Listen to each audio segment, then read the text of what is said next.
ఏషియాలోనే ఇది ప్రత్యేకమైనటువంటి చర్చ్. మనము దేవుని ఆలయం అంటే అదొక రాజగృహంగా మనం ఫీల్ కావాలని చెప్పేసి దీనికి పెద్ద డోర్స్ ఉంటే బాగుంటుందని 9 ఫీట్ల వెడల్పు 18 ఫీట్ల ఎత్తుతో నిర్మాణం. 3 దిక్కుల 3 రకాలైనటువంటి డిజైన్స్ ఉంటాయి. మనకు ఫ్రంట్లో వచ్చేసి దేవుని దూతలు ఉంటాయి. ఇది ఒలివ చెట్టు. అటు సైడ్ ఏమో దీప స్తంభం ఉంటుంది మనకి. ఇంకా ఈ యొక్క పని ఉత్తరప్రదేశ్ నుంచి ప్రత్యేకంగా నైపుణ్యం గల వారిని తీసుకొచ్చాం. ఈ కర్ర మనకు చింటూరు డిపో నుంచి హరాస్లో మనం పాడడం జరిగింది. దాన్ని తీసుకొని వచ్చి ఇక్కడ నిర్మాణంలో వాడడం జరిగింది.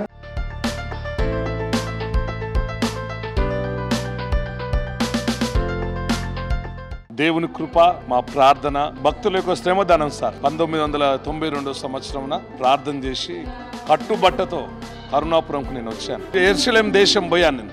ఈ భక్తులంతా అక్కడ పోయి యెరూషలేంలో చూడలేరు. గ్లాసెస్కు యేసు ప్రభు జనం నుండి మరణం వరకు లేచేది మనము పెడితే బాగుంటుందని అయ్యగారితో చెప్పి మేమిద్దరం కూర్చొని కంప్యూటర్ ముందు కూర్చొని ఈ బొమ్మలన్నీ సిరిల్ అంటోని గారు కేరళ రాష్ట్రము మరి అమెరికా నుండి అద్దాలు తెప్పించి మరి డిజైన్ చేస్తారు. ప్రపంచంలో ఇట్లా ఎవరు పెట్టలేదు.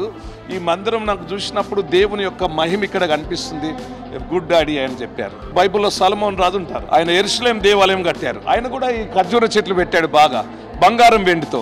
మనం బంగారం వెండితో పెట్టలేం కనుక ఈ భీమ్ అందరికి కనిపిస్తే బాగుండదు కనుక ఖర్జూర చెట్టు పెట్టడం జరిగింది. బైబిల్కి సంబంధించింది. యేసు ప్రభు భూలోకంలో జీవించినప్పుడు ఆయన బోధిస్తుంటారు. వాళ్ళకు భోజనం లేదు. చిన్న బాబు 5 రొట్టెలు 2 చేపలు ఇస్తాడు.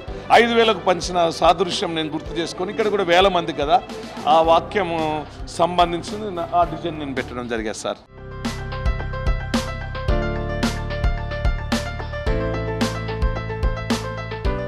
జెరూసలేం పోయినప్పుడు నాకు చిన్న మొక్క తీసుకోవాలని అడిగాను సార్.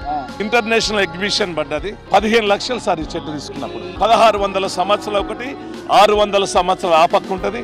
ఒలివ చెట్టు ఇది బైబిల్లో ప్రత్యేకమైంది. ఇది దీనికి చావు అనేది ఉండదు మామూలుగా. పరిశుద్ధ గ్రంథంలో కూడా యేసు ప్రభు ఒలివల తోటకు పోయి ప్రార్థన చేశాడు. ఈ ఒలివ చెట్టు చాలా ప్రాముఖ్యతది. రాజులను అభిషేకించేది కూడా ఈ ఓలు ఆయిల్ తోనే. షిప్ లో తీసుకొచ్చారు. కనీసం 3 నెలలు పట్టారు సార్. ఇది బ్రతకదన్నారు మామూలుగా మన స్థాయిలో.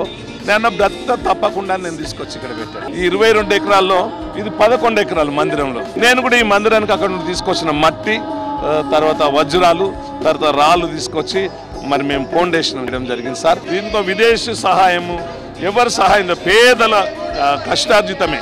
నేను పని చేస్తా అంటే వాళ్ళు చూసి నాతో పని చేయడం, అరే మీరు మా కొరకే కదా, నాకు తోచింది నేను కానుకియాలి అని వాళ్ళు ఇచ్చినే సార్ ఇదంతా.